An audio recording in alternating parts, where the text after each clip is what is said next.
खौसेथि बर' सुबुं आफादनिफ्राय दिनै नोंथांमोननि चेनेलनि गेजेरजों जोङो ब्रह्म धोरोम आफाद आरो ब्रह्म धोरोम आफादनि 47थि बोसोरसालिया जथुम्मानि बानजाय आफाद बिथांमोननो जोङो जोंनि गोसो गोरबोनिफ्राय जों साबायखरखौ बावदों।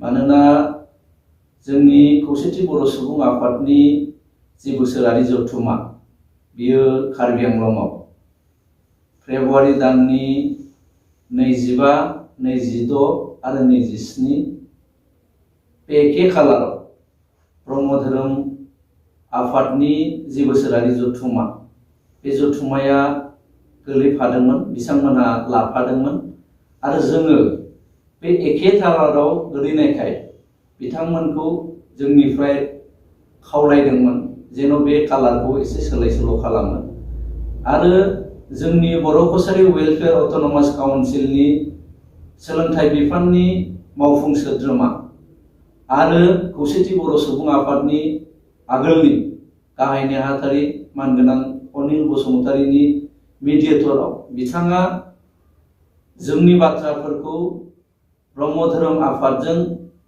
खोब गोसो होनानै सावरायलायनानै होनानै थारिखखौ थिग खालामनानै होबाय। बिनि थाखाय जोङो बिथांनोबो जों खौसेथि बर' सुबुं आफादनिफ्राय जोङो साबायखर बावदों।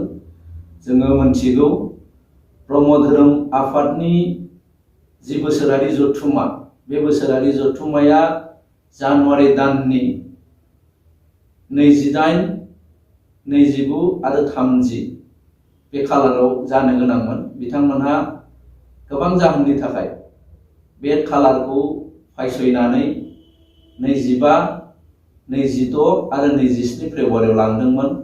दा बिथांमोनहा जोंनि खावलायनाय लेखा फिन बे खालारखौ फायसयनानै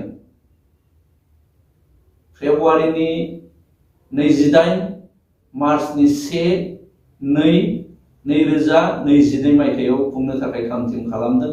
जोङो खौसेथि बर' सुबुं आफादनि जानानै बिथांमोननि जथुम्माया जाहाथे आबुङै जाफुंसारो बिनि थाखाय इसोरनाव जों आरज गाबदों आरो जोंनि मोजां मोननायखौ जोङो सिबिदों, बिथांमोननो जासिदों।